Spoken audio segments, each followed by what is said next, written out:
All right, welcome everyone to another edition of Deconversion Stories. We are live now with the Atheist Carpenter here, who is in New Zealand. And I'm sorry, Darren, you're going to have to throw out an apology for Ray Comfort, I think. Yep, I was going to, I think.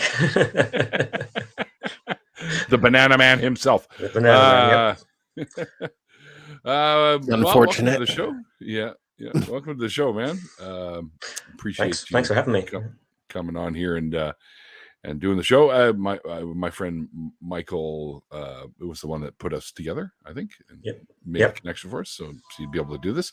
No, we didn't really get into too much about your background and stuff like that, but I kind of want to know where you started, like what your belief system was that you started from, and then of course all the little things that happened to cause you to ultimately escape that belief system. So and like I was saying earlier, as you're going along in your story and whatnot, if Mikey and I need some clarification on a few things or something, we'll probably throw up our hands or just blurt out something and have some questions for you. So anyway, so we'll leave it to you and tell us your story, my friend.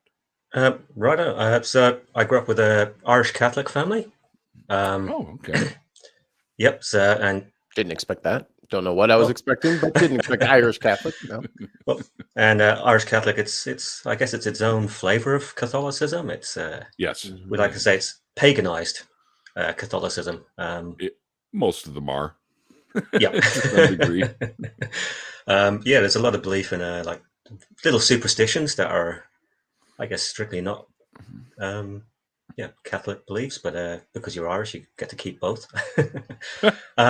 So grew up with my whole family's Irish. They're Catholics, but I grew up in London, in England. That's where I was born, which was the late 70s. I was born in 74, so I don't know if you're aware of the Northern Ireland situation in the mid to late 70s and early 80s.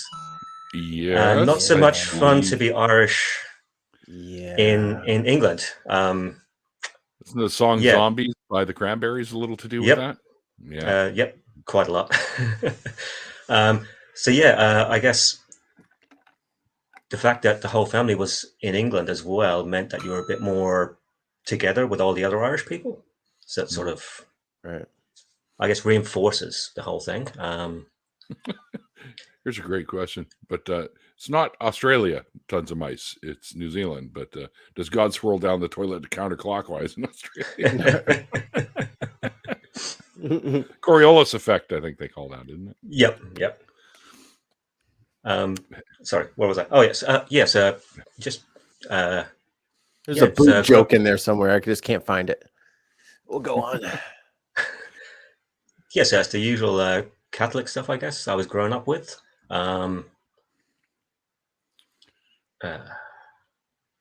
Sorry. Collect your thoughts, my friend. Collect your thoughts. Yeah. So went to a Catholic school, which was great, seeing as I had started out being left-hander. Oh no! Oh no! Yeah. Are you still left-handed? I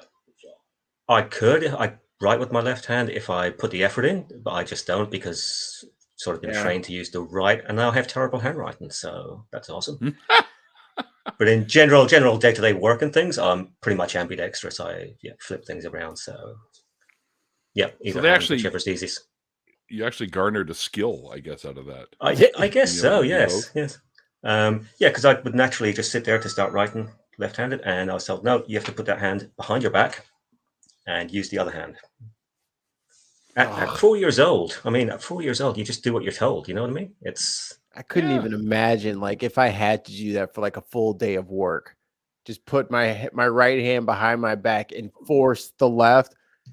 Yes, and it feels very clunky. I would want to quit writing forever after day one, but to just eventually just learn how to do it anyway. It's just it's so horrible when you break it down. The whole reason they do it is horrible. Oh yes, yeah. Left is devil, right? Yeah. No, come on. Where does it say the left hand is the devil? Come on. And this would have been like the end of the 70s in London. You would have thought slightly beyond that kind of nonsense. Apparently. Surely But someone no. be left-handed. Yep. So got through that. So learning to write with the wrong hand as well. So that was a lot more effort. But yeah, it was a Catholic school, primary school, and the way it was built, there was a big courtyard, and the school came up one side, and over here on the opposite corner was the church. Right. So you would walk through the playground to a church. So you're pretty much trained to be Catholic as well. So we went over there to learn.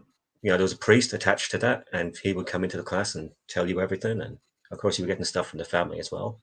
And at one point, I did become an altar boy. I was serving mass with the priest and all that sort of thing. Yep, nothing untoward happened along there. From my point of view, it was mostly it was the worst thing that happened in this whole story is me not being allowed to be left-handed, which I suppose is nice. Which is pretty bad, but not as bad as things could have gone. So no, I've seen some of your other videos, and so it's quite a light, gentle kind of a story, really, compared to some of the other people I've seen on your show.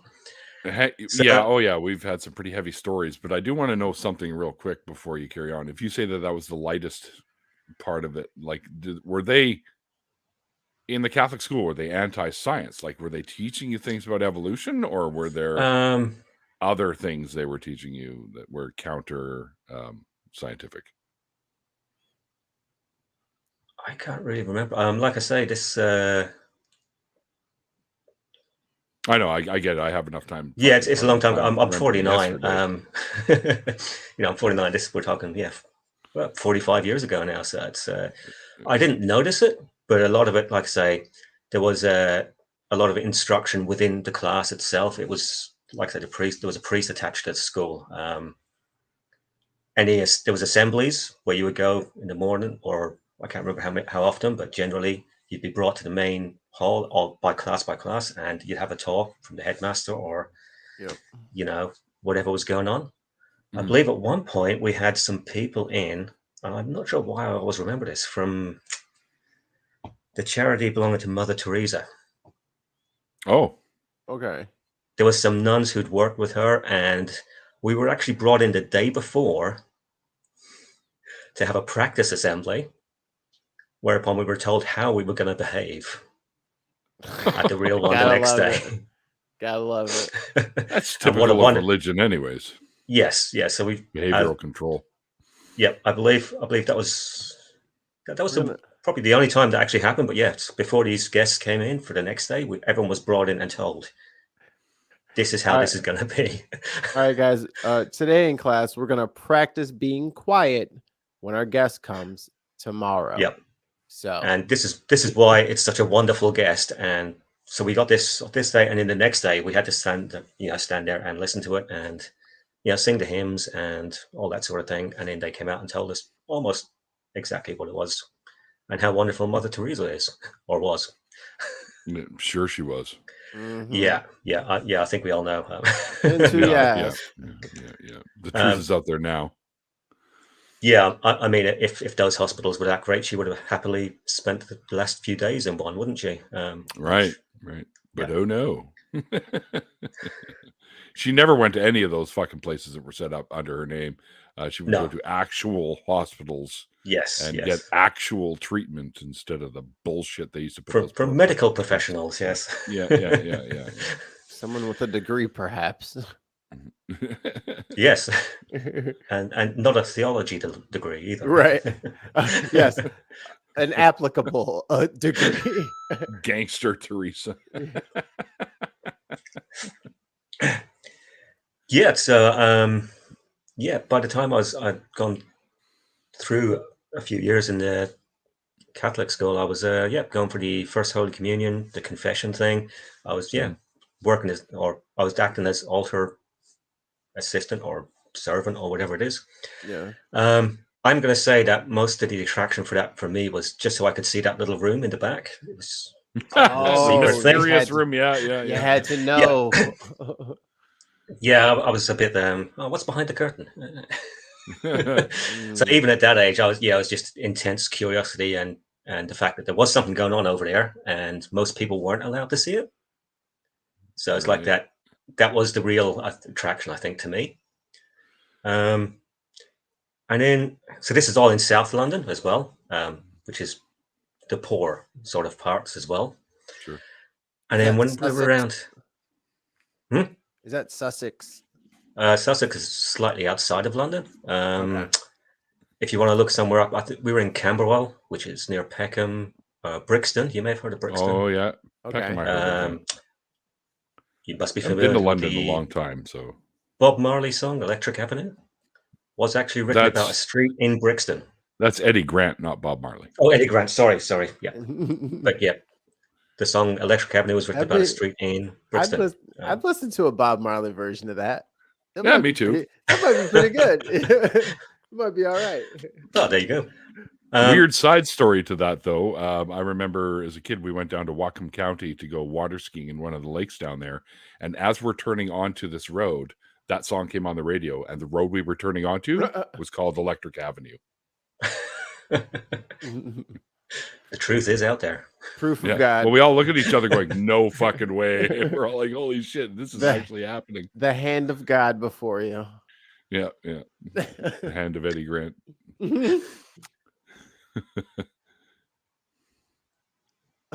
Spooky Bed Hair wants to know if the Atheist Carpenter has ever met the Christian Carpenter.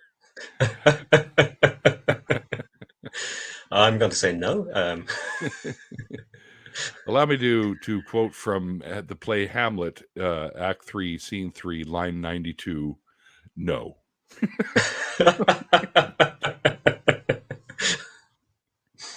It's funny. I wish I wrote That's how I say no for everything from now on. Someone's gonna All right, someone's gonna I someone's saw it gonna on a know t-shirt. it. I saw it on a t-shirt. Oh, speaking of t-shirts, Zoidberg. Zoidberg save, nice. That's opposite. All right, that's awesome. And I wonder if they make it in the reverse, like black with white. Do they do that? I actually picked it up at one of the Armageddon expos down here, so I think there was a grey one, which in hindsight I really should have gone for. Hold on, I need more buried Armageddon Expo. Yeah, you buried the lead there, It's- guy. Hold on, tell us more. Oh, it's sort of a sci-fi fantasy expo thing. Like a Yeah. con. Okay. I think this year they had a lot of people from Doctor Who down here. Sweet. Oh, so it's a And they give like convention. talks. Yeah, it's like a convention. Yeah. And yeah, there's a lot of merchandise for I sale. thought and- you guys were plotting something down there. I was like, see, Neil, I told you. I knew they were up to something. They were way too quiet. No, I think that's Belgium, isn't it? Yeah, we haven't heard from Belgium in quite some time. What are they up to? Where's our Belgium correspondent? They're all playing the new Legends of Zelda game. Is it out there? Oh yeah, it's out. Oh, they're busy. So, well, when did you move down to New Zealand? About 10 years ago now. Okay. They had some earthquakes down here in 2010 to 2011, and Yeah, it caused a I lot of remember damage, that. especially here in Christchurch. So it would have been about 2014 name. when I moved over. I was looking it up. It's named after the college in Oxford. Oh, Yeah, so it was just named after a place in England. Interesting. They got to change the name. That's just crazy. Yeah, Christ Church. It's like It's terrible because every time I'm trying to like type on the phone, it always comes up Christ, Christmas, and then eventually you get to Christchurch. Stop sending my packages to Christmas, New Zealand. It's not a place. They have Christmas place. Islands, don't they? There's Christmas Yep. Islands, I think. Yep, Christmas Island, Easter Island. Where's the Hanukkah Island, for crying out loud? See, Kwanzaa didn't Or the get no Ramadan island. Island. Kwanzaa didn't get an island either. They're too new. It's too new. That's why. It's not fair. Yep.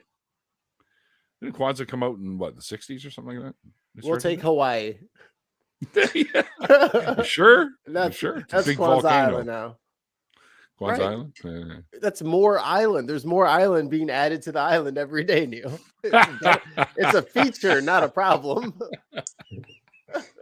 Unless your That's house is in the bonus. direct path of the lava flow. You get bonus islands right on top of your house. Shit. Shout out to Atheist. Oh yeah. All right, so I guess before, so did you become like an atheist before you moved down to New Zealand?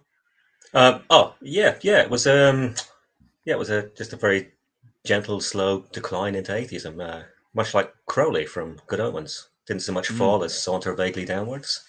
Right. But even back then, like 5 or 6 years old, the main problem I had with Noah's Ark story was that I was, the rain came down, flooded everything, killed everything. Right. What about the whales? What about the dolphins? Well, what about the sea creatures? And the fish? Thing. And I was told, yes, they all died. My question as well. I was like, well, good thing some of them can swim, not them. I can answer this question. Wait a minute. I can answer this question for you. The only species that would have survived that with the mixing of the fresh and salt water would have been brackish water species. They were the only ones that would have been able to survive that. Every other species that was mostly or all salt water or all fresh water, they would have been toast. Except for maybe jellyfish too, because jellyfish apparently can live through anything. Okay. But later on, I heard all that sort of thing, and of course, you learned about the salmon. Salmon would have, been happy enough, I guess. Yeah, they would have been fine. Sure. Salmon would have been all right. Yeah, I mean, no worries. Trout are basically related to salmon, and they are landlocked freshwater salmon, basically, more or less. But there are some differences. Okay. So if you were how. I want to hear a little bit about the process. Like you were saying, it was kind of a lighthearted process. But what were some of the things that, other than the Noah's Ark thing, like what were some of the things that sort of made you start to go, "What the hell?" Like why, and why am basically? I've always been a huge reader.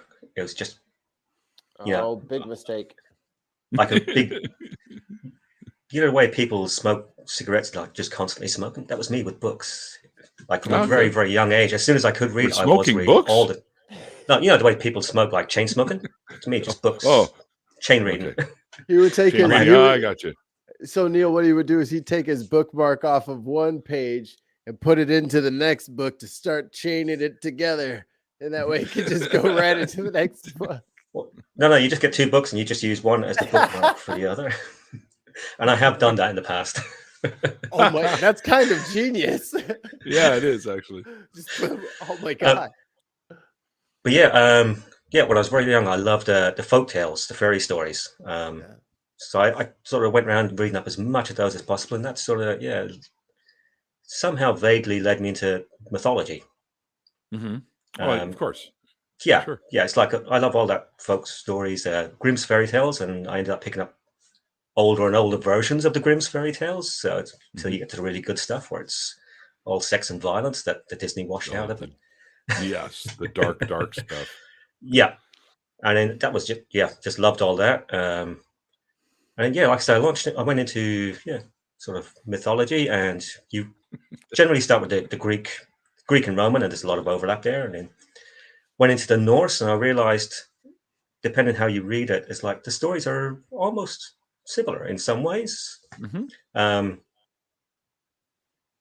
What's the one where is it a princess gets taken to the underworld in the Greek mythology? She's there for the 6 months or something. I know. Pomegranate seeds. It's a very similar one in the Norse mythology, except that she's there for 9 months. Yeah. And then there's certain things. And she's sort of reborn or something. So and then it's a case of reading more and more different mythologies. And as I got older and older, then, as well as a love of reading, I've always loved maths. Mm-hmm. So I started reading about maths, if you know what I mean. Tons says Persephone. Yeah, Persephone. Yes, Persephone. That's it. Thank you. That's it. Well done, Tons. And and so I remember reading Fermat's Last Theorem. Was it Simon Singh? I think wrote that book, and it was just. I'm not familiar. I don't know if you guys know about this. Pythagoras' theorem. Mm-hmm. Yep. The thing was going around where obviously that works for a squared plus b squared equals c squared, but does it work for any other powers? Right. And you can demonstrate, you can go through and demonstrate various things, but nobody had come up with a formula or an explanation to cover all of the powers. And then I think somebody out there will know, I think it's 14th, maybe 15th century, this fella Fermat, he, brilliant mathematician, did a whole few other things. And in one of his notebooks, just in a margin about this thing with Pythagoras, he just wrote, yeah, it's been proved. Or, just some throwaway comment in the margin. Yeah, I did that. No other mention in any of his other works. There was no other notebooks where he started sketching it out or he had a proof of any kind. He just, yeah, it's been proved. So for years afterwards, people were going through all these notebooks, all these belongings, just trying to figure out how he got the idea and how he did it. And it became Fermat's last theorem. It was a massive deal in the mathematics world, I guess. And eventually, I think it was the 1990s, I think, when someone eventually did it. But yeah, again, he had to go and I think he had to straighten out some problems with set theory and all these other mathematical areas just to make it work. And last I heard, nobody knows how Fermat would have done it with the techniques he had at the time available to him. But once he, sorry, went off on a mad tangent there about maths. No, you're good. You're good. It's okay. But once you start reading about maths, that's sort of one half of, like, the history of maths is almost half, the opposite half to the history of philosophy. You see where I'm going? It's like two halves of wholes, and a lot of the same names sort of pop up, like Descartes, René Descartes, I think therefore that's who we've named the Cartesian coordinates after on your graphs and stuff. So the names sort of, they sort of follow each other back through history. So yeah, sort of reading up about maths, that sort of leads you to read up about little bits of philosophy and philosophy at the same time that is alongside with the maths and science and stuff like that. Yeah. And then still back and forth into different mythologies. I think I read some of the Pacifica stuff, some of the Eastern European stuff, some of the whatever I could get from the local library. I should say at that point we were actually living in Ireland. Throughout my later teens, we'd moved back to Ireland. So that's just literally whatever I could get out of the library. And of course, I was a massive fan of science fiction. Me too. Good lad. And literally whatever I could get my hands on again. And anyone who's familiar with science fiction knows there's a lot of very open, liberal attitudes. They like to play around with expectations. So progressive is, I think. But liberals they'll just have, tend to be progressive anyway. So.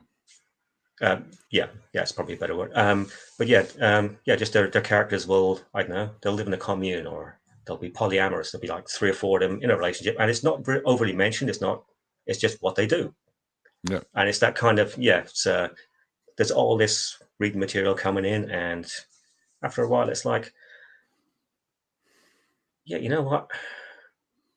I don't think this God character is is all he's made up to be. It's like, maybe that. Another just memory just popped in there. I just remember lying awake one night, just trying to get a picture of what this God would be. And if you account for the fact that it's everywhere all at once, it can't just be a bigger person, a bigger human, like a bigger mystical, supernatural. And I eventually came along this long line of reason. I was quite young actually at this point. Sorry, I'm jumping back and forth into the timeline of thoughts here. I think I was only like 9 or 10, just trying to figure this out. Because, if I had a picture of it, then it'd be a bit more realer and I could relate to it a bit better. But so it's like, well, obviously it's not going to be a bigger version of person that can live in space, because that can't work. Dr. Manhattan. And so I'm just trying to figure it out. And maybe it's, I got to a point where in this stream I thought, where maybe it's just like a mind, an intellect without the physical framework. And that led me to the conclusion that that entity would be so different from us that we really can't know anything seriously about it. And this is a typical way that my mind's always worked. You flip it back around the opposite way, which now means that this God entity I've just created is so different and alien from us that it can't actually know us. Right. I realize there's a lot of problems in all this thoughts, but it's a childish kind of line of logic. At which point I thought, well, okay, it's just very separate things, and maybe that's not how that works, and I just need to come back to it later. But I think that's first drifting away from the idea of God is real and has an actual effect in the daily lives of everybody and everything, and will hear the prayers in your head, sort of thing. I think all of that stuff we sort of tend to hear in our heads, anyways. Yeah. Right, because there have been many studies done on prayer, and what all of them show is that prayer just does nothing. It's basically, I mean, it can help you in a sense that when you do prayer and stuff like that, almost like a form of meditation, almost, you could say. Yep. And it can help you that way, bring your mind to peace. It can distract you. And Absalom in the chat here is going on about how they saw real demons, but demons aren't real. So I don't know. Dodge would beg to differ. The problem is, I asked, is it possible that it was a form of hallucination? And immediately they said no. So they're not open to the possibility of, more than likely that's what it was, because the human mind works that way. It can make you have all kinds of shit that goes on in your head. So they know this now, thanks to a lot of studies done through neuroscience and stuff, and they can test all this stuff out, and they can actually make you believe that there's somebody sitting right next to you or behind you or whatever, just by triggering certain parts of the brain.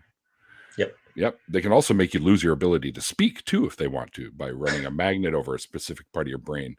And I've seen this guy on this documentary I watched this years ago, and he had this weird little like figure 8 sort of thing, and he runs it over the guy's head. And he goes, "Okay, now say something." He goes, "Well, I was just walking down," and he couldn't speak anymore, and just was all gibberish. And then they moved the magnet away from that part of the brain, and he went back to normal.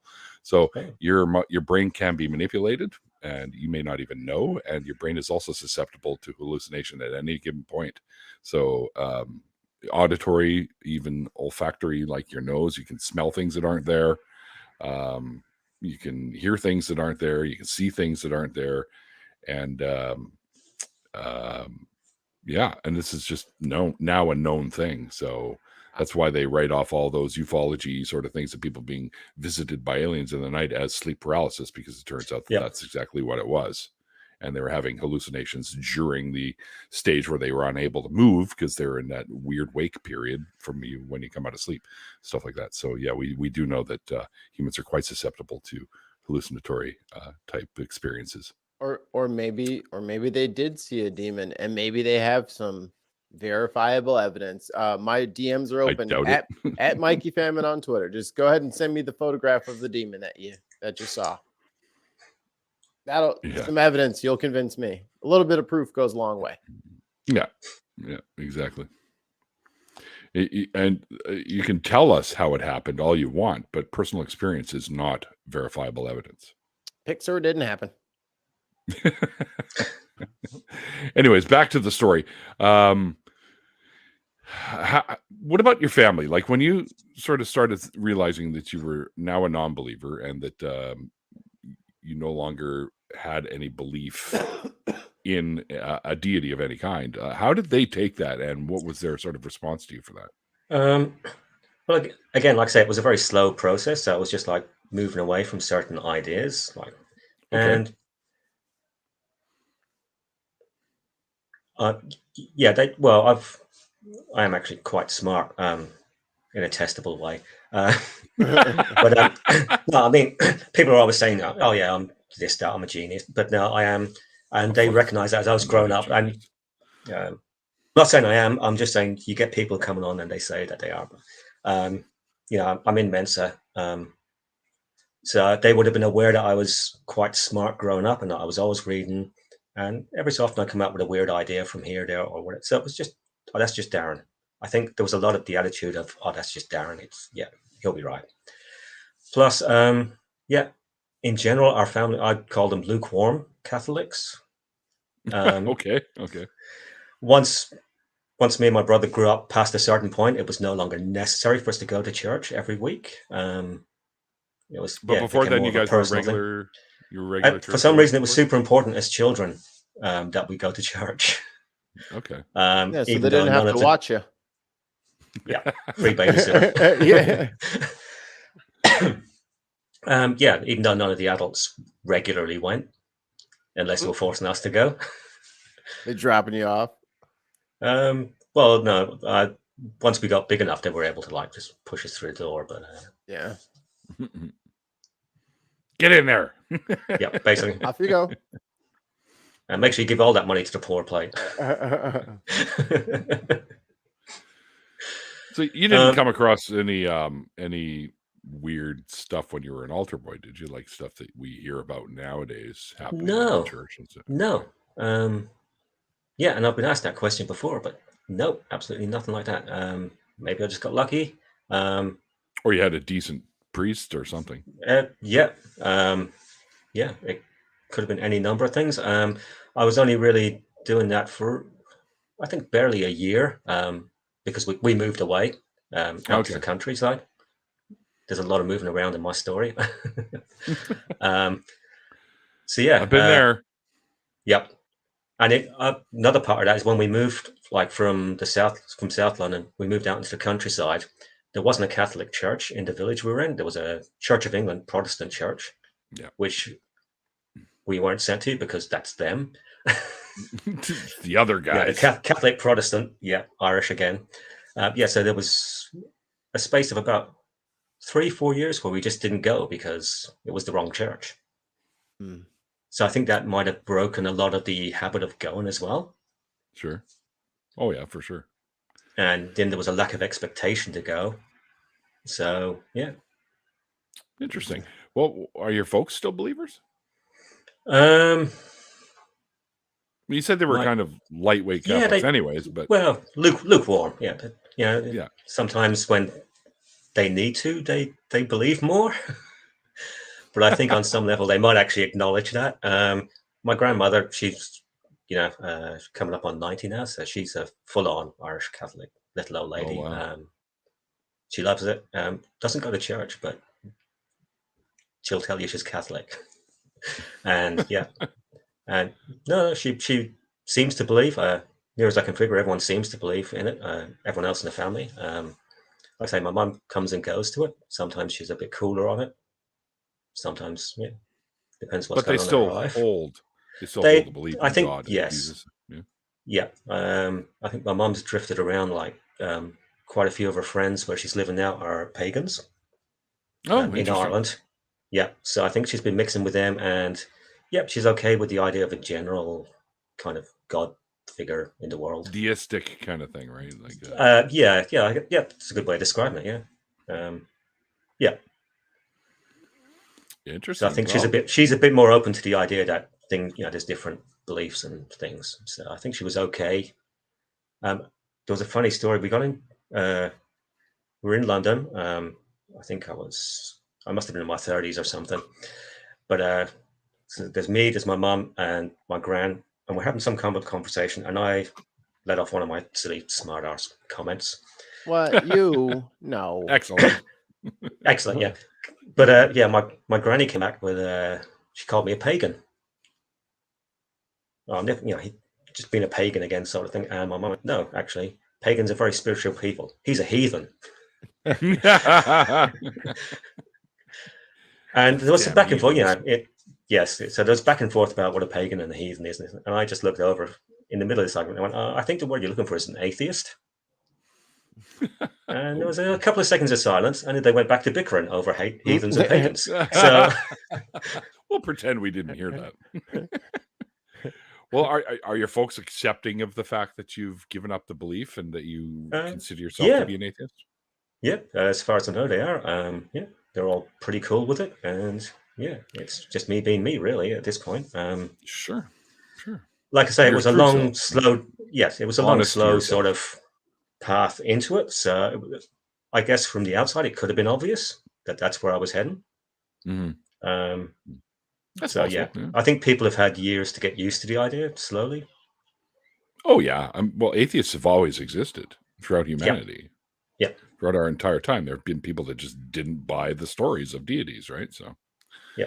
I mean, all the different demographics of types of people have been around since the dawn of humans, including the LGBTQIA plus community.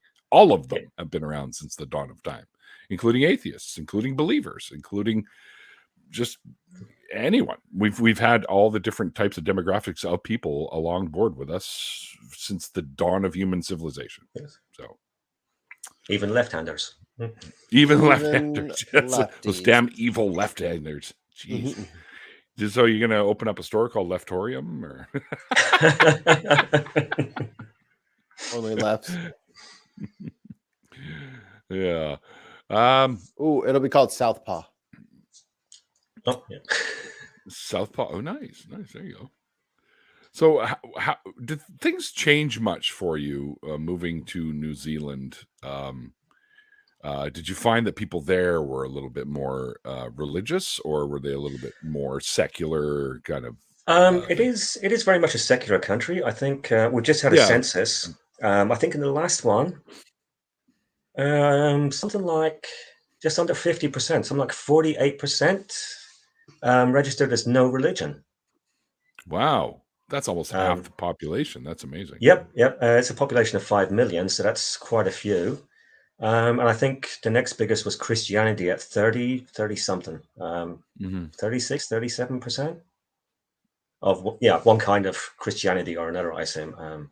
That would be subdivisions. So it's basically yeah, just yeah, Christianity so in general, and then probably other beliefs too.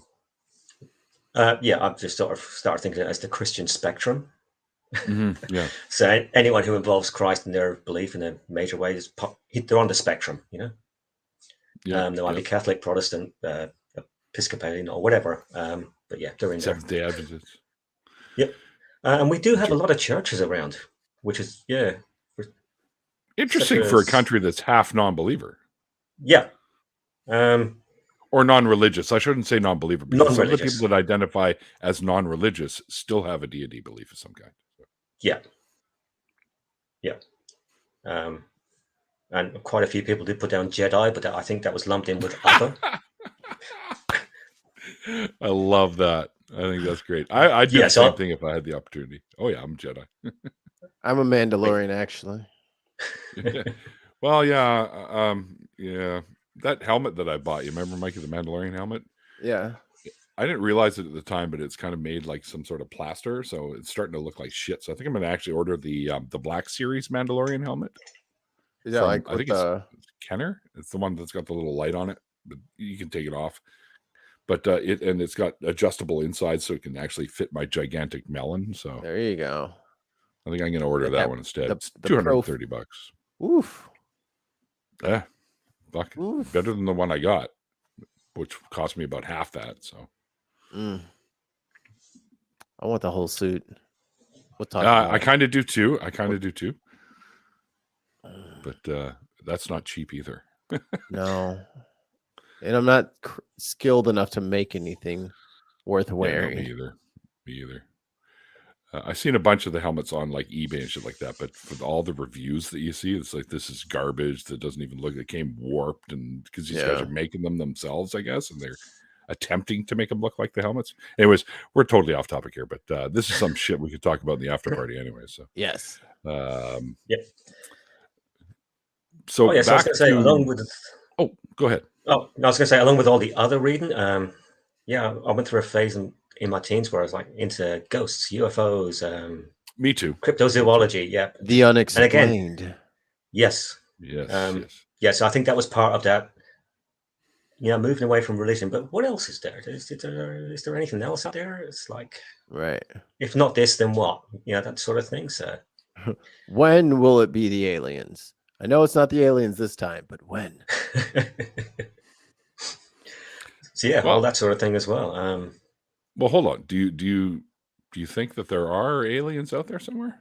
I think it's unlikely. Really? It's- Because I think it's actually likely, but not advanced enough, maybe. Yeah, I suppose I should clarify. I think it's unlikely we're going to be contacted by them in any Maybe meaningful not in our way. lifetime, but Yeah, everything's just too big and too spread out. I don't think it's possible there's something out there.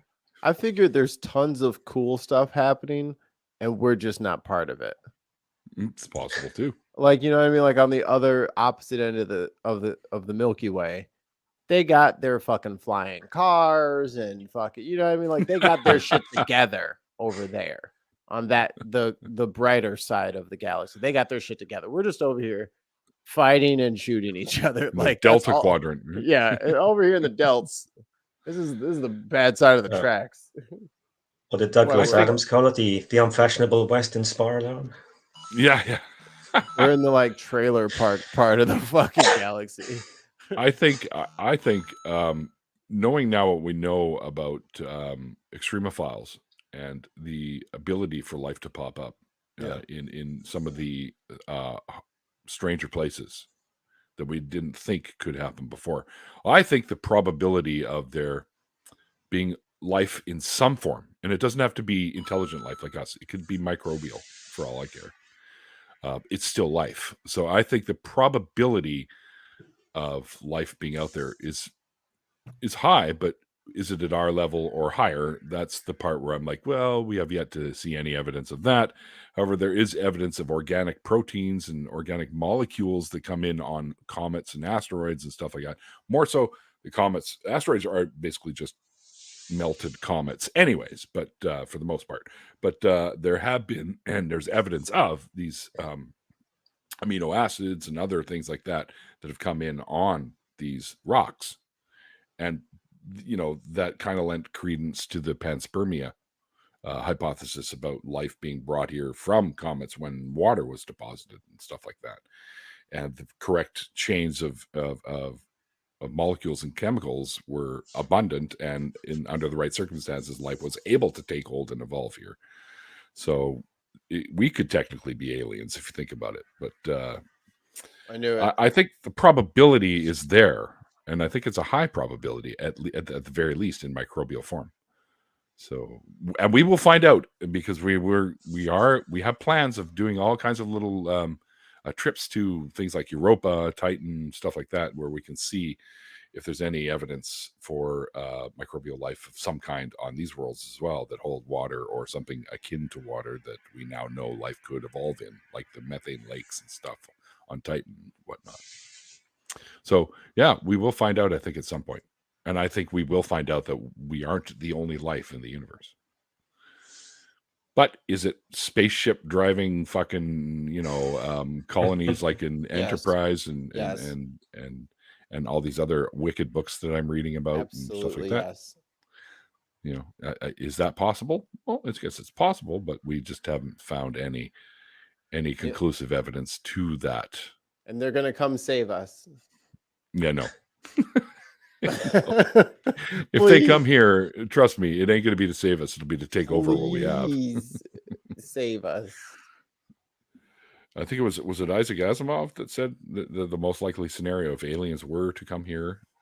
I think it was Asimov. It might have been somebody else. The likelihood of them, if they do come here, would be to basically take this world from us and just annihilate us and use it as one of their own. Yeah, but places. we don't have anything that's rare or good. This place is pretty boring. Well, no, you're right. We don't really all our We stuff offer like nothing. it can be found. What's the word I'm looking for? All of our resources can be found throughout the solar system, actually. So In large abundance. Yep. We're just little weird fleshy But if they're bug things that just won't die. oh, we die if the situation is right. We do die. No, Anyway. humans as a whole. Well, true. We will continue on as long as it is plausible for us to do so here on this mud ball. And of course, we are evolving, continuously evolving, and our species has already shown that we have adapted to the way the world is. Every generation of people that comes forward is a little bit more adapted to the current situation of our climate and stuff like that. So you never know. But will our climate fail on us before we can evolve to meet it? That's why I figured the aliens are going to preemptive strike us. Just get them out of the way before they get to that level. You know what I mean? They're kind of Klingon-esque, if you don't mind me saying.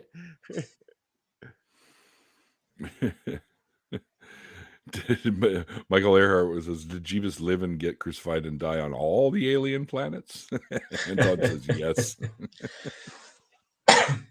Oh, yeah, that's Matt said that in his debate with that guy today. Matt Walsh? Dillahunty. Oh, Dillahunty. Oh. I didn't see that. Today. Yeah. Ooh, I don't know the other guy's name. It was early. It was like 12 o'clock, 1 o'clock. Oh, okay. Strange time. I was probably drinking my Timmy's and eating some bagel egg sandwiches or some shit. I think the other guy might have been in the UK, so that explains some of it. So,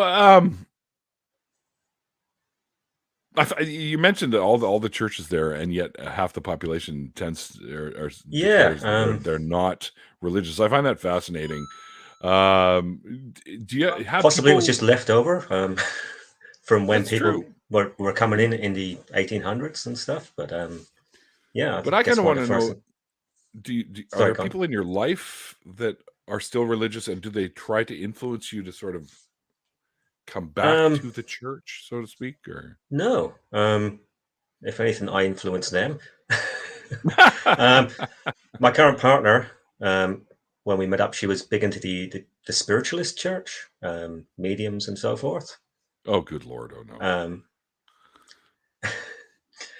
And yeah, constant challenges. Well, how do you explain this? And then I would explain it. Yeah, but does she still believe that stuff? Or? She was quite mad at me at one point, saying it's my fault that she doesn't really believe it anymore, but she still likes the idea of it. So, I think we all. I'm. Yeah, go ahead. Yeah, I was going to say, yeah, just because I want it to be true or I'd like it to be true doesn't mean it is true. It's right. Yeah, right. Exactly. I was going to say something along those lines as well. Would it be nice? Yes. Sure. Is it true? Wouldn't it Probably be not. Nice? Talk to any physicist about this sort of thing, and they're going to tell you that it's just not possible. Yeah. Otherwise, we'd know about it because we'd see something that would lead us to the conclusion that some part of you lives on in a Higgs field example. Like there would be some sort of particles of you that continue on, and they'd be observable on some form of field, right? Because all different particles and whatnot have different fields. So they would there would be some sort of spirit particle or soul particle, if you will, that would have its own field and it would be observable, but they've yet to observe that. Particle. Soul particle. I think I'm gonna write a song. The soul particle. And yet one of my main arguments against having a soul would be that people have been taking each other apart like for centuries and centuries. I think we'd have found something. Yeah. You know. Well, some gland that couldn't be explained. Yes. Yeah. Spiritums. That's a good one. Spiritums instead of atoms. Yeah. There was this. I remember hearing this back when I was into all that shit. Anton just brought it up right now, which is hilarious. What's the 21 grams, Neil? Oh. Yeah, except they now know what the 20, and it wasn't 21 grams, by the way. That's just an old myth. There was an unaccounted weight. People were saying, "Oh, it's 21 grams." People don't realize how heavy 21 grams actually is. It doesn't feel heavy to you and I, but it actually that's a substantial amount of weight. So it's only a couple of grams, and it's all. And this also ties into the belief that people were vampires because their skin would recede when they die, and the nails would look like they grew longer, and the hair would look like it grew longer even after they died.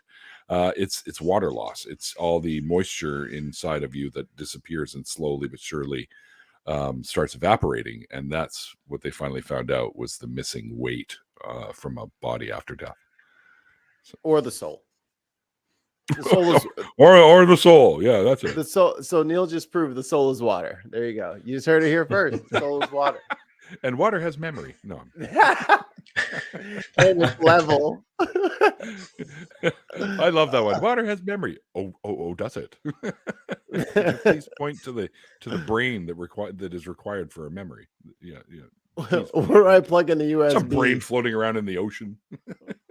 They're called jellyfish. I remember you had that one appetite, or you had that one meal that one time, and then you peed it out, and I remember that. No.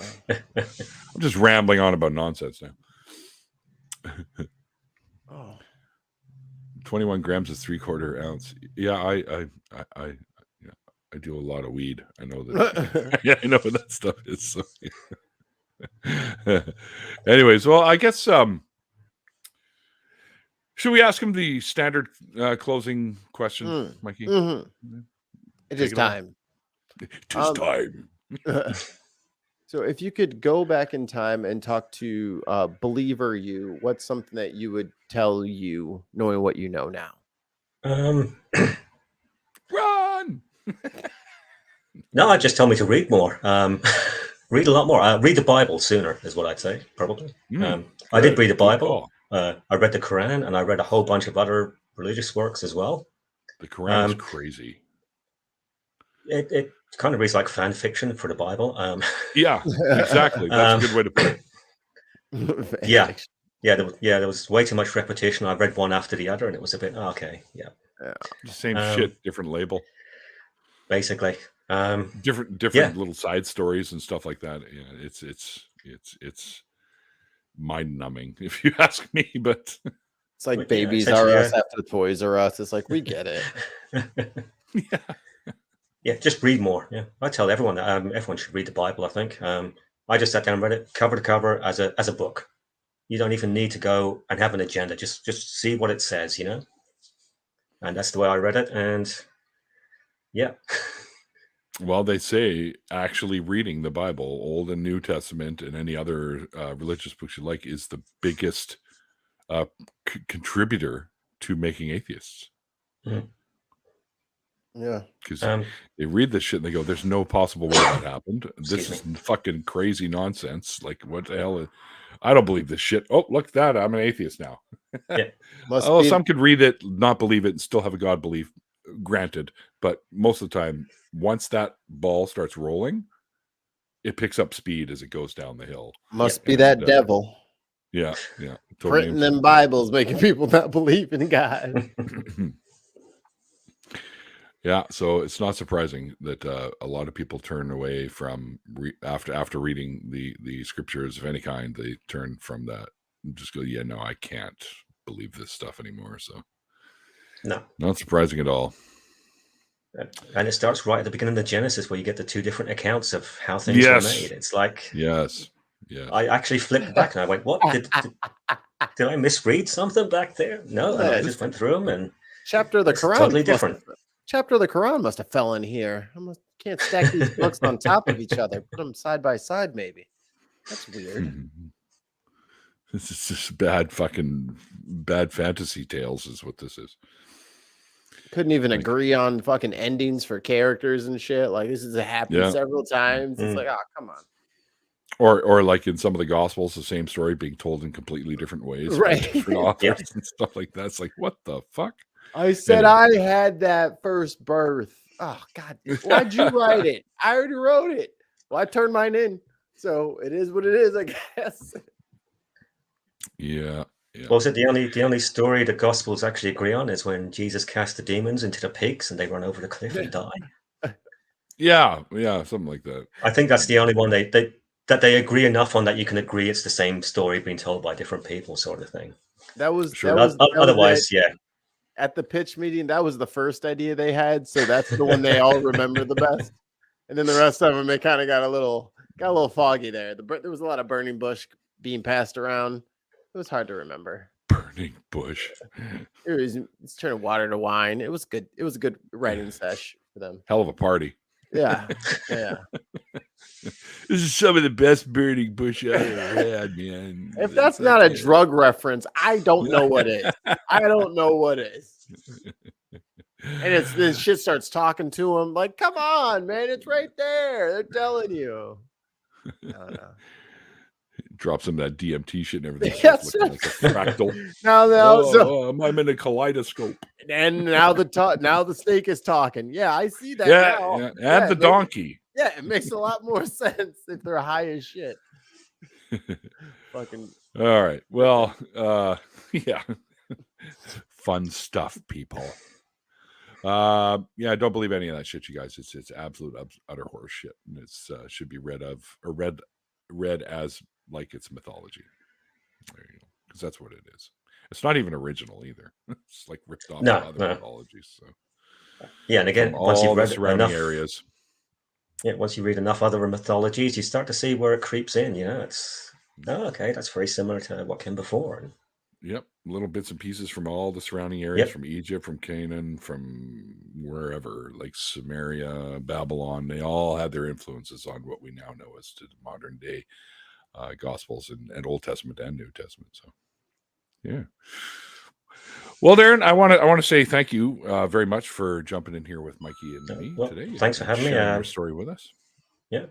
It's great to be in such great company with your other guests. I was looking through some of your older videos there. Courtney, Godless Mom, Scientist Mel, Seth Andrews. I'm made. I'll be getting my checks any day now, right? Oh yeah, yeah, that's right. Yeah, Soros check is coming. Just don't cash them all right away. Just do a couple at a time because there's a backlog. So we're going to be sending you lots of checks. Just wait till the following Monday to cash them. Yeah. Yes. That's right. That's when I packed up and gone to Mexico on my new right. We're jumping the border, baby. Godless Mom, Scientist Mel. Yeah, they're all awesome people. I have yet to meet Scientist Mel in real life, but I see Courtney all the time because I'm up in Summerland. Oh, that's right. Yeah. That's where my biological father lives, so I see her quite often. And it was just in Calgary at the Week in Reason Con with her and Seth and Aaron and everyone. And I was tickled because when I got there, Aaron's wife, Lilith, said to me, she goes, Aaron's been chomping at the bit to hang out with you like ever since we got here. So it's like, oh, really? She's like, yeah, you wouldn't shut up. What? I'm like, oh, I feel kind of warm and fuzzy now. But him and I have become quite good friends over the times that we have been able to get together and stuff like that. And Seth just looks at me like I got three heads most of the time, anyways. But we did make a good trivia team, the bunch of us there. So, or Lalandra, I should say, is his wife. Lilith was the other gal that I went to Calgary with. That's on his streams quite often. Anyway, yeah, it was fun times. Doing that Royal Tyrrell Museum with him was a trip because that was like a bucket list thing. One of these days, I got to do a dinosaur museum with Aaron Raw and film him talking about the stuff. And I was able to do that. And I put up a little video all about that. If you guys haven't seen that, by the way, it should be under the specials or whatever. I have a tab there and it's all about our trip to that museum. And it's a lot of fun. I'll throw the link up in the after party. Yeah, there you go. So come on to the app, which is also linked down below. And if you want to follow Darren or aka Atheist Carpenter or the Atheist Carpenter, I have links to Twitter and Facebook and YouTube. But he doesn't have videos up on the YouTube.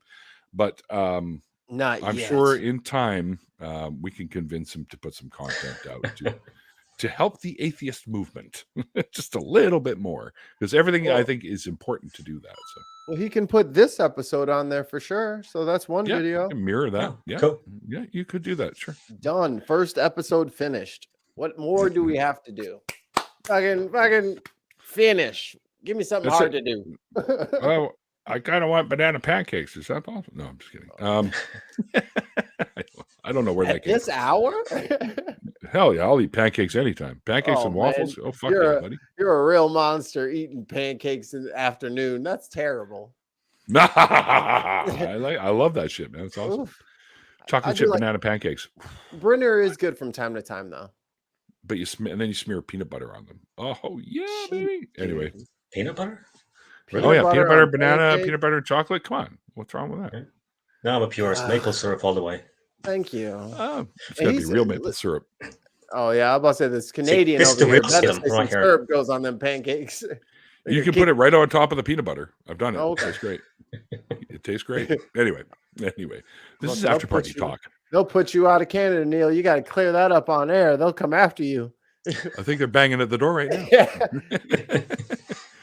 False Canadian, get out! What's he talking about?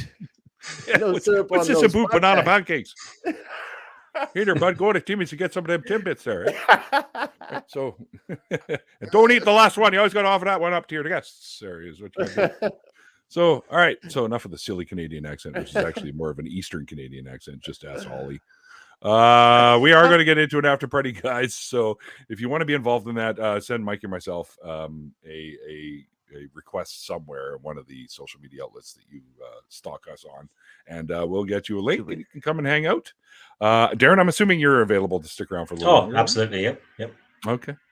We are going to take a break between, we'll take a little bit of a break, 15, 20 minute odd break or so. And then we'll get going again at about 6:30 my time. So whatever that time is where you guys are, Probably it's about 1:30 for me and anyone in this part of the world. That time 30 wherever you are. So give or take. So but thanks, brother, for coming on and hanging with me and Mikey. And Again, these thanks for stories having all me. help. So man. what you've done is a service to people that are questioning their beliefs. So thank you for that. And thanks to everyone there in the chats over on Twitch, YouTube, and Twitter. Although I think I'm going to stop broadcasting on Twitter because nobody ever stops there to watch that. So it's kind of a waste. So it's kind of a waste. I think I'll just stick with Twitch and YouTube. Those poor electrons that are so I know. inconvenienced by running that show that nobody clicks on. I know. It's a damn it. I think I've got like 2 comments in the entirety of all of our showings on Twitter. The only time I've ever clicked on that was on accident trying to get to the YouTube link because I thought I could like click that and get to it. But it was just the Twitter video. It wasn't the YouTube embedded. I was like, oh, you bitch, you got me. Damn it. You have to go into that little video and there's another thing you right. They go over to YouTube. I was like, okay, they got me. Good one. Good one. Damn you, Bernstein.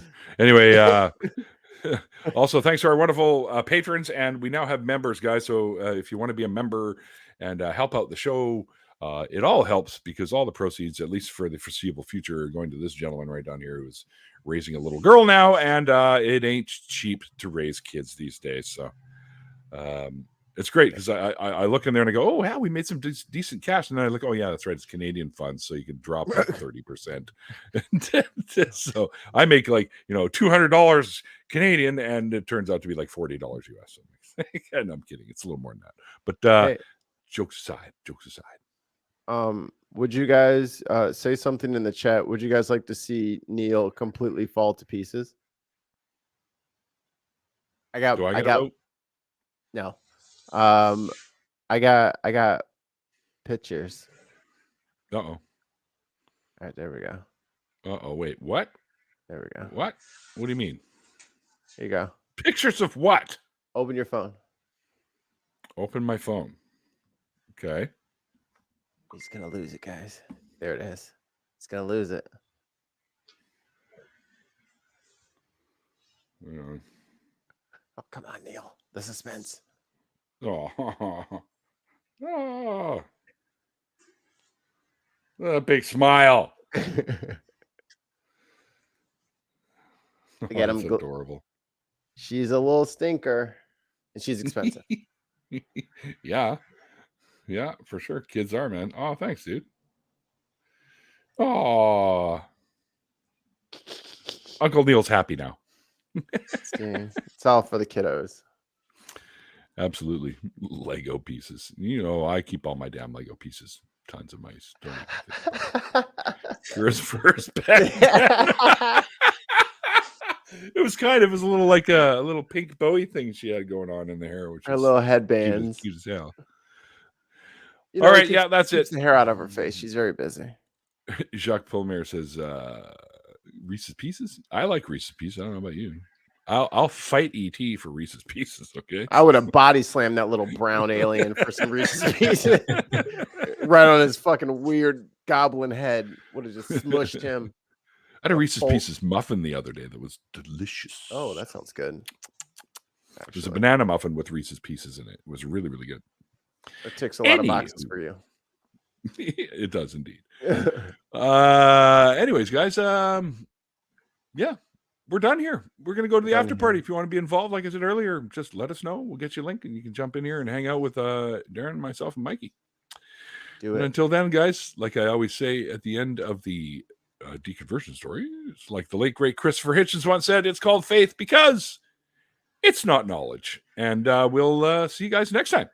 Bye. Bye.